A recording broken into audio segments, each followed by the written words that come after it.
Hi ಎಲ್ಲರಿಗೂ ನಮಸ್ಕಾರ. ಇವತ್ತಿನ ಈ ಒಂದು ಸೆಷನಲ್ಲಿ 2016ರಲ್ಲಿ ನಡೆದ ಲ್ಯಾಂಡ್ ಸರ್ವೇಯರ್ ಅಂದರೆ ಭೂಮಾಪಕರ ಹುದ್ದೆಗಳಿಗೆ ನಡೆದಂಥ ಸ್ಪರ್ಧಾತ್ಮಕ ಪರೀಕ್ಷೆಯ GK ಪೇಪರ್ನಲ್ಲಿ ಕೇಳಿರುವ ಎಲ್ಲ ಒಂದು ಪ್ರಶ್ನೆಗಳಿಗೆ ಇಲ್ಲಿ ಡಿಸ್ಕಸ್ ಮಾಡೋಣ. ಈಗ ಆಲ್ರೆಡಿ 1 to 75 ಕ್ವೆಶ್ಚನ್ಸ್ಗಳನ್ನು ಡಿಸ್ಕಸ್ ಮಾಡಿದ್ವಿ. ಈಗ ಆಲ್ರೆಡಿ ಈ ಒಂದು ಲ್ಯಾಂಡ್ ಸರ್ವೇಯರ್ ಬಗ್ಗೆ ತುಂಬ ಒಂದು ವಿಡಿಯೋಗಳನ್ನು ಮಾಡಿದ್ವಿ. ಇನ್ನೂ ಆ ವಿಡಿಯೋಗಳನ್ನೇ ಯಾರು ನೋಡಿಲ್ಲ. ಈ ಒಂದು ನೇಮಕಾತಿಯ ಈ ಒಂದು ಎಕ್ಸಾಮ್ಗೆ ಒಂದು ಸೆಲೆಕ್ಟ್ ಆಗ ಬಯಸುವ ಅಭ್ಯರ್ಥಿಗಳು ಆ ವಿಡಿಯೋಗಳ ಒಂದು ಫಲಾನುಭವಿಯನ್ನು ಹೊಂದ್ಬೋದು. ಓಕೆ, ಆ ಒಂದು ಫಲಾನುಭವಿಗಳು ನೀವು ಆಗ್ಬೋದು. ಓಕೆನಾ? ಇಲ್ಲಿ ನೋಡಿ 76th ಕ್ವೆಶ್ಚನ್ ಏನಿದೆ, ಗ್ಯಾಟ್ ಅಂದರೆ ಏನಪ್ಪ? ಗ್ಯಾಟ್ ಅಂದರೆ general agreement on tariffs and trade. ಏನು? ಜನರಲ್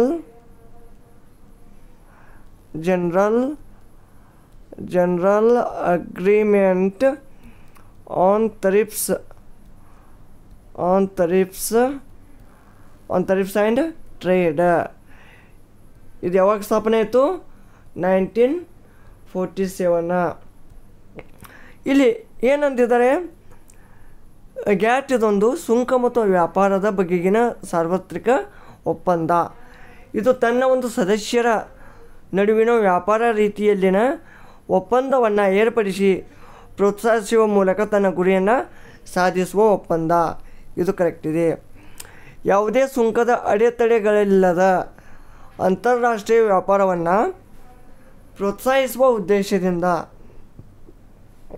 1947ರಲ್ಲಿ ಈಗಾಗಲೇ ಹೇಳಿದಾಗೆ 1947ರಲ್ಲಿ ಈ ಒಂದು ಕಮ್ಯುನಿಸ್ಟ್ ಅಲ್ಲದ ಒಂದು ರಾಷ್ಟ್ರಗಳ ಮಾಡಿಕೊಂಡ ಒಪ್ಪಂದ.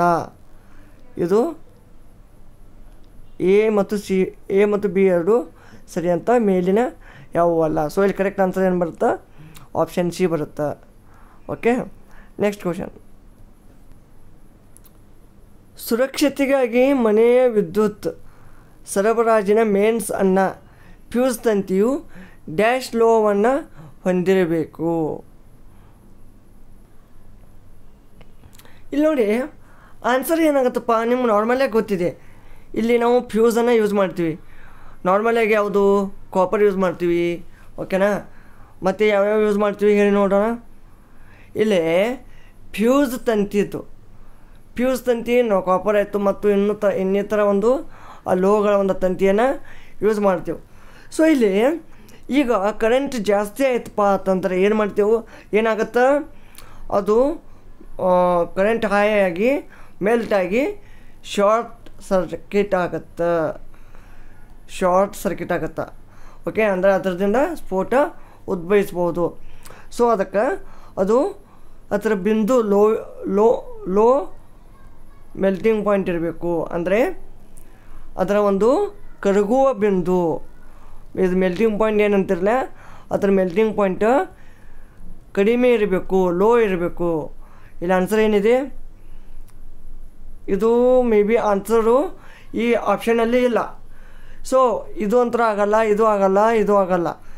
ಮೇ ಬಿ ಹೆಚ್ಚು ನಿರೋಧ ಶಕ್ತಿ, ರೆಸಿಸ್ಟೆನ್ಸ್ ಮೇ ಬಿ ಇದನ್ನು ಆಗ್ಬೋದು. ಬಟ್ ನೀವು ನೋಡ್ಬೋದು. But correct answer low melting point. May be ಆಪ್ಷನಲ್ಲಿ ಕೊಟ್ಟಿಲ್ಲ.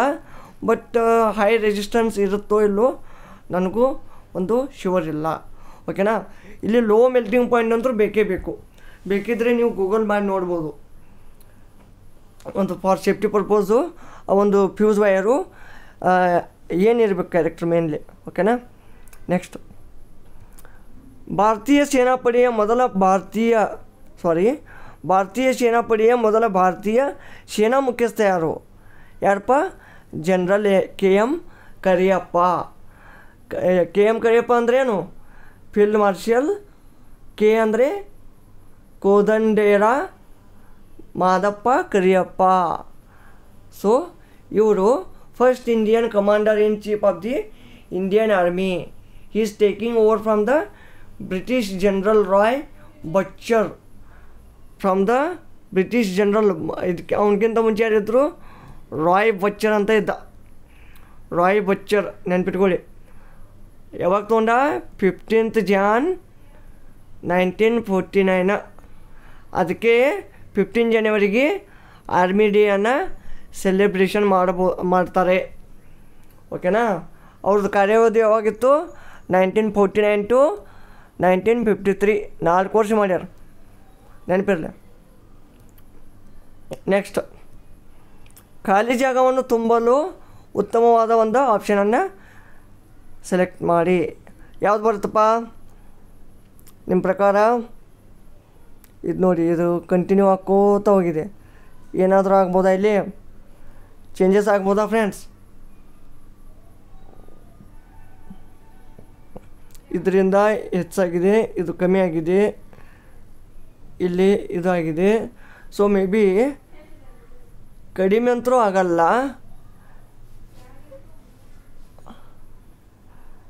ಮೇ ಬಿ ಸಿ ಆಗುತ್ತಾ ಆನ್ಸರ್, ಆಪ್ಷನ್ ಸಿ. ಓಕೆನಾ. ನೆಕ್ಸ್ಟ್, ಅಮೃತ್ಸರದಲ್ಲಿರುವ ಸುವರ್ಣ ದೇವಾಲಯ ಭಾರತದ ಏನಿದು? ಭಾರತದ ಅತ್ಯಂತ ಪುರಾತನ ಗುರುದ್ವಾರನೋ, ಅತ್ಯಂತ ದೊಡ್ಡದಾದ ಗುರುದ್ವಾರನೋ, ಮತ್ತು ಎರಡು ಸರಿನೋ? ಯಾವುದು ಇದು? ಇಲ್ಲಿ ಕರೆಕ್ಟ್ ಆನ್ಸರ್ ಏನಾಗುತ್ತೋ? ಎ ಮತ್ತು ಬಿ ಎರಡು ಸರಿ ಆಗುತ್ತಾ? ಹೇಗೆಂದರೆ ಈ ಸುವರ್ಣ ದೇವಾಲಯ, ಈ ಗೋಲ್ಡನ್ ಟೆಂಪಲ್ಲು, ಇದು ಭಾರತದ ಅತ್ಯಂತ ಪುರಾತನ ಗುರುದ್ವಾರ ಮತ್ತು ಭಾರತದ ಅತ್ಯಂತ ದೊಡ್ಡದಾದ ಗುರುದ್ವಾರ. ಎಲ್ಲೈತಿದು? ಪಂಜಾಬ್ ರಾಜ್ಯದಲ್ಲಿರುವ ಅಮೃತ್ಸರದಲ್ಲಿದೆ. ಇದಕ್ಕೆ ಇನ್ನೊಂದು ಹೆಸರು ಏನಪ್ಪ? ಶ್ರೀ ಹರಮಂದಿರ್ ಸಾಹೇಬ್.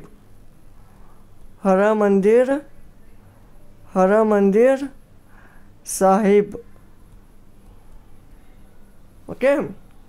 ನೆಕ್ಸ್ಟ್ ಕ್ವಶನ್, ಇದನ್ನು ಯಾರು ಕಟ್ಟಿಸ್ಯಾರ ಅದನ್ನು ನೀವು ನನಗೆ ಏನ್ರಿ ಕಾಮೆಂಟ್ ಸೆಕ್ಷನಲ್ಲಿ ತಿಳಿಸಿ. ನಾನೇ ಹೇಳೋ ಬೇಡ, ಕಾಮೆಂಟ್ ಸೆಕ್ಷನಲ್ಲಿ ತಿಳಿಸಿ ನನಗೆ.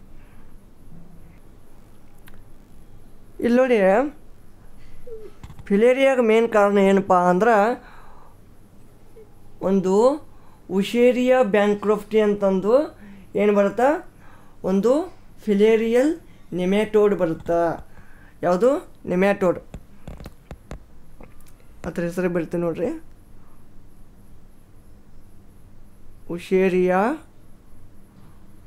ಉಷೇರಿಯಾ ಬ್ಯಾಂಕ್ರೋಪ್ಟಿ. ಇದೊಂದು ನೆಮ್ಯಾಟೋಡ್ ಅಂತಾರೆ ಇದಕ್ಕೆ. ಓಕೆನಾ. ಸೊ ಇಲ್ಲಿ ಮೇಲಿನ ಯಾವುದು ಅಲ್ಲ ಅಂತ ಆಗುತ್ತಾ. ಓಕೆ. ನೆಕ್ಸ್ಟ್, ನೀರಿನಡಿ ಇರುವ ಜಲಾಂತರ್ಗಾಮಿ ನೌಕೆಯಿಂದ ನೀರಿನ ಮೇಲಿರುವ ವಸ್ತುವನ್ನು ನೋಡಲು ಉಪಯೋಗಿಸುವ ಉಪಕರಣ ಏನಪ್ಪ? ಪೆರಿಸ್ಕೋಪ್. ಓಕೆನಾ. ನೆಕ್ಸ್ಟ್, 20 ವಸ್ತುಗಳ ವೆಚ್ಚದ ಮೇಲೆ, ಅಂದರೆ ಇದು ಕಾಸ್ಟ್ ಪ್ರೈಸು, CP.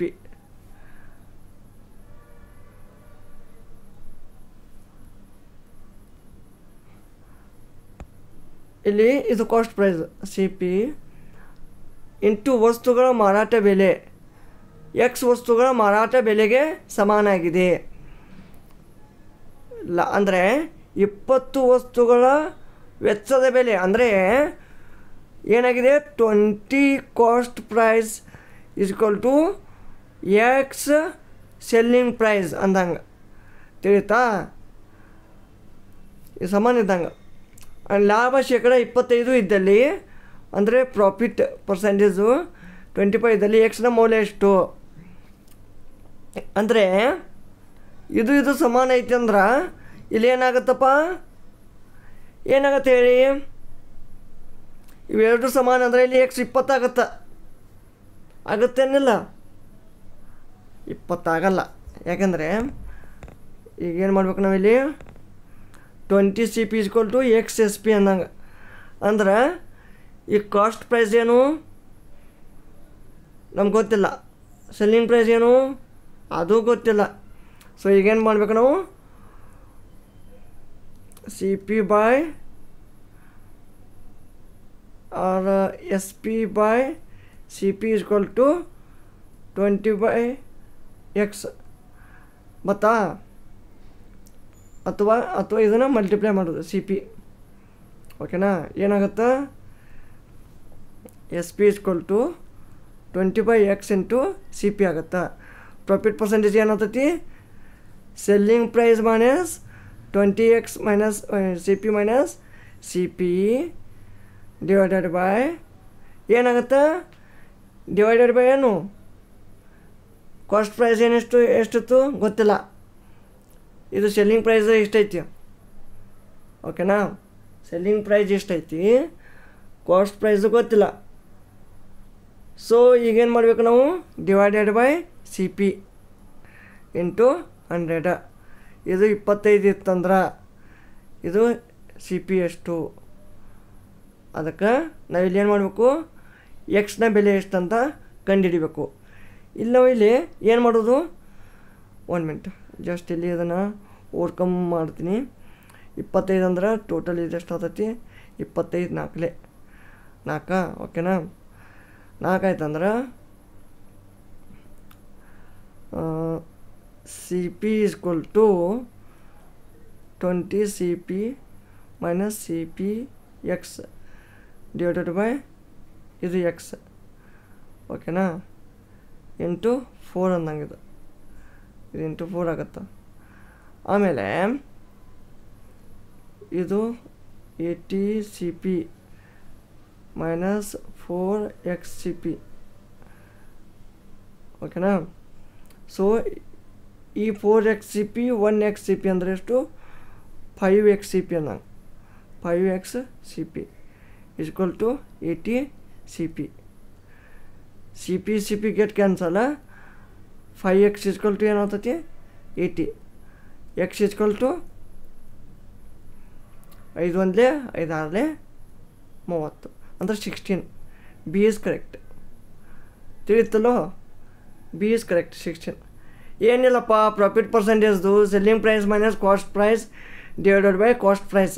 ಈ ಫಾರ್ಮುಲಾಗೆ ನೀವು ಇಲ್ಲಿ ಸಾಲ್ವ್ ಮಾಡ್ಬೋದು. ಓಕೆನಾ? Go to next question.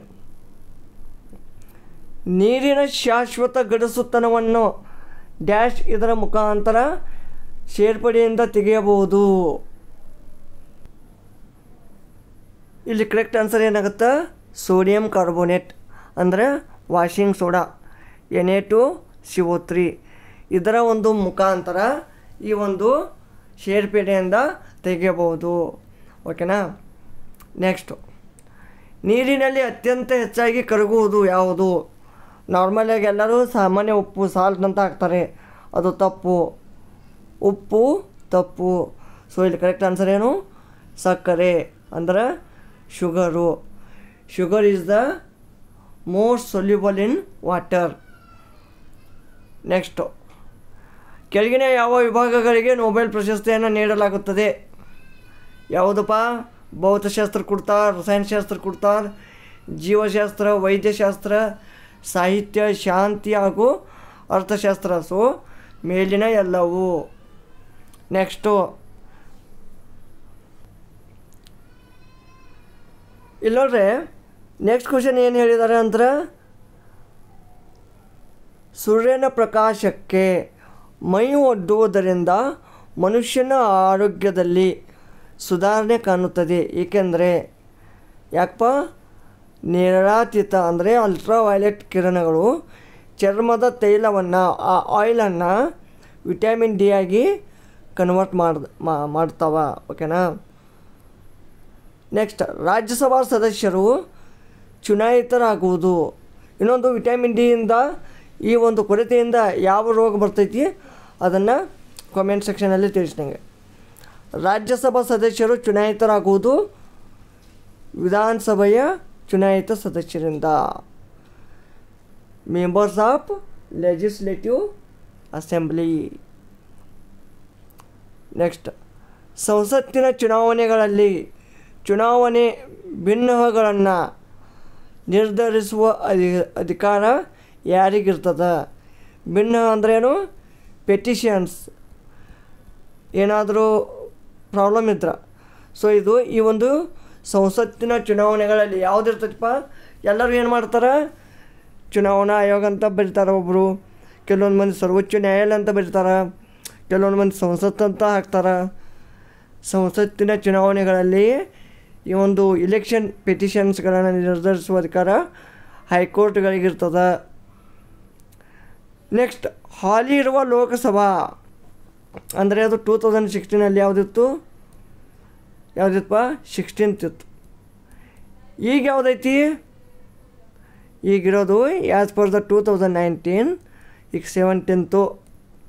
ನಾಳೆ ಮೇ ಜೂನ್ದಾಗ ಯಾವುದಾಗತ್ತಾ, 18th ಸ್ಟಾರ್ಟ್ ಆಗುತ್ತಾ, 18th ಲೋಕಸಭಾ ಚಾಲು ಆಗುತ್ತಾ. ಓಕೆನಾ. ನೆಕ್ಸ್ಟ್, ಖಾಲಿ ಜಾಗವನ್ನು ಭರ್ತಿ ಮಾಡಿ. ಏನು ಬರುತ್ತಾ,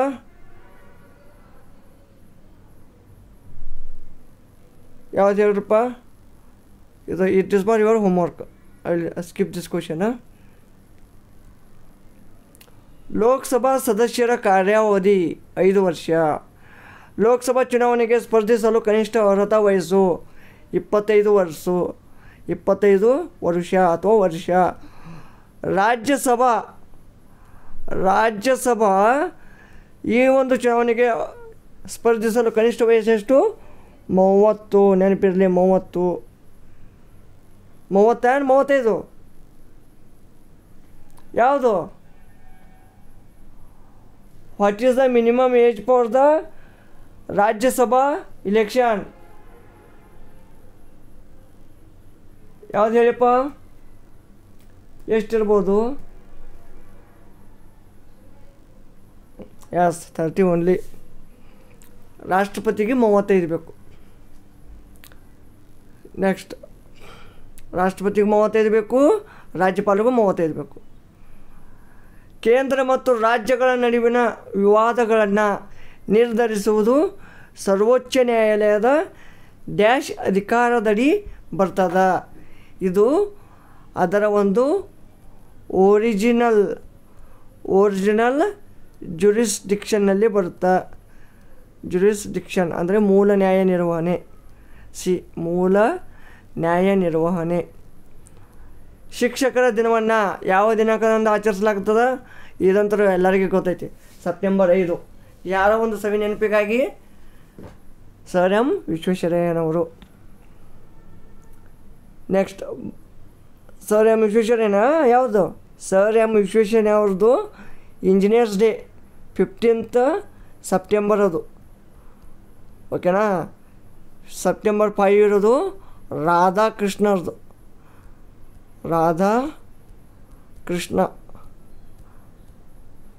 ರಾಧಾಕೃಷ್ಣರವರ ಒಂದು ಸವಿ ನೆನಪಿಗಾಗಿ.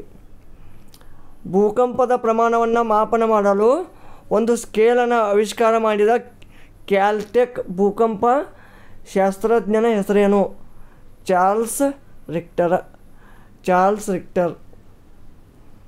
ಪೆನ್ಸಿಲ್ಗಳಲ್ಲಿ ಕೆಳಗಿನ ಯಾವುದು ಅನ್ನು ಬಳಸಲಾಗ್ತದೆ? ಗ್ರಾಫೈಟ್. ನೀರಿನ ರಾಸಾಯನಿಕ ಸೂತ್ರ ಏನಪ್ಪ? H2O. ನೆಕ್ಸ್ಟ್ ಏನೈತಿ? 24 ಪುರುಷರು 1 ಗಂಟೆಯಲ್ಲಿ ಹಾಗೂ 20 ಮಹಿಳೆಯರು 45 ನಿಮಿಷದಲ್ಲಿ ಭೋಜನ ಮಾಡಿದರೆ 12 ಪುರುಷರು ಹಾಗೂ 10 ಮಹಿಳೆಯರು ಒಟ್ಟಾಗಿ ಭೋಜನ ಮಾಡಲು ಎಷ್ಟು ಸಮಯದ ಅವಶ್ಯಕತೆ ಇದೆ? ನೋಡ್ರಿ, 24 ಪುರುಷರು 1 ಗಂಟೆ ಒಳಗೆ, 20 ಮಹಿಳೆಯರು 45 ನಿಮಿಷದಲ್ಲಿ ಭೋಜನ ಮಾಡಿದರೆ 12 ಪುರುಷರು 10 ಮಹಿಳೆಯರು ಒಟ್ಟಾಗಿ ಭೋಜನ ಎಷ್ಟು ಸಮಯ ಬೇಕಾಗ್ತದ? ಈ ಥರದ ಆನ್ಸರ್ 1 ಅವರ್ ಬರ್ತದೆ, 1 ಗಂಟೆ ಬರ್ತದೆ. ಇದು ಹೆಂಗೆ ಬರ್ತೈತಿ ಹೆಂಗಿಲ್ಲ ಅಂತ ಇಲ್ಲಿ ತೋರಿಸ್ಲಿಕ್ಕೆ ನನಗೆ ಸ್ಪೇಸ್ ಅಭಾವ ಐತಿ. ಸೊ ನಾನು ಮುಂದಿನ ಒಂದು ಬರುವ ಸೆಷನ್ಗಳಲ್ಲಿ ಓನ್ಲಿ ಪರ್ಟಿಕ್ಯುಲರ್ ಈ ಈ men and day and work, ಓಕೆನಾ. ಅಂದರೆ ಡೇ ವರ್ಕ್ ಅಂದ್ರೇನು? ವರ್ಕ್ ಆ್ಯಂಡ್ ಟೈಮ್, ಮತ್ತು train and distance, percentage, average, ಮತ್ತು ಯಾವುದು ಪ್ರಾಫಿಟ್ ಆ್ಯಂಡ್ ಲಾಸು, ಪ್ರೊಬ್ಯಾಬಿಲಿಟಿ, ಈ ಥರ ಎಲ್ಲ ಒಂದು ಪ್ರಾಬ್ಲಮ್ಸ್ಗಳನ್ನ ಸಾಲ್ವ್ ಮಾಡ್ತಾನಲ್ಲ ಅವಾಗ ಸೆಪ್ರೇಟ್ ಒಂದು ಸ್ಪೇಸನ್ನು ಇಟ್ಕೊಂಡು ಸಾಲ್ವ್ ಮಾಡೋಣ. ಈಗ ಜಸ್ಟ್ ಈ ಕ್ವಶನ್ ಪೇಪರನ್ನು ಜಸ್ಟ್ ಒಂದು ಗ್ಲ್ಯಾನ್ಸ್ ಆಗಿ ಒಂದು ಡಿಸ್ಕಸ್ ಮಾಡೋಣ. ಇಲ್ಲಿ ನೋಡಿ ಲಾಸ್ಟ್ ಕ್ವಶನ್ನು, ಪ್ರಶ್ನಾರ್ಥಕ ಚಿಹ್ನೆ ಬದಲಿಗೆ ಬರುವ ಸಂಖ್ಯೆ ಯಾವುದು? ಇಲ್ಲಿ ನೋಡ್ರಾ, ಇಲ್ಲಿ ಕ್ವಶನ್ ಮಾರ್ಕ್ ಐತಿಲ್ಲ, ಇಲ್ಲಿ ಏನು ಬರ್ಬೋದು? ಏನು ಬರ್ಬೋದಪ್ಪ? ಏನೇ ಐಡಿಯಾ ಯಾರಿಗಾದ್ರು? ಏನೂ ಇಲ್ಲ. ಒಂದು ಹಿಂಗೆ ಮಾಡಿರಿ, ಇದು ತ್ರಿಕೋನ ಇಷ್ಟರಾಗ ಎಷ್ಟು ಬರ್ತೈತಿ? 3 3 6 4 10 ಅಂತಿದೇನು? 9 8 17 17 7 24. ಇದು 6 9 ಆಗ್ತದೆ, 9 ಆಗ್ತದಲ್ಲ. ಇದು 10 ಇದು 15 ಅಂದ್ರೆ 1 3 ಬರೋಲ್ದು, ಅಪೋಸಿಟ್ ಆಗುತ್ತದನ. ಈ ಥರ ಅಪೋಸಿಟ್ ನೋಡ್ರಿ, ಈಗ ಎಷ್ಟಾಗತ್ತಿದು? 4 ಇಲ್ಲ, ಇದು 8 24 ಆಗ್ತದೆ. ಇದು ಈ ಥರದ್ದು ನೋಡ್ರಿ, ಇದು 4 9. ಹೌದಲ್ಲ, 15 ಅಪೋಸಿಟ್ ಅಂದ್ರೆ ನೋಡಿ, ಇದು 9 ಐತಿ, ಈ ಥರ ಅಪೋಸಿಟ್ 9, ಇದು 24, ಇದು 10 ಆಗುತ್ತೆ, ಇದು 6 ಐತಿ, ಇದು 10 ಆಗುತ್ತೆ, ಇಲ್ಲಿ 15 ಐತಿ. ಸೊ ಈ ಥರ ಅಪೋಸಿಟ್ಟು, ಇದು 6 2 8 8 ಒಂದು 7 ಹಾಕಿದ್ರೆ 15 ಆಗುತ್ತೆ. ಸೊ ಕರೆಕ್ಟ್ ಆನ್ಸರ್ ಏನು ಬರುತ್ತೆ?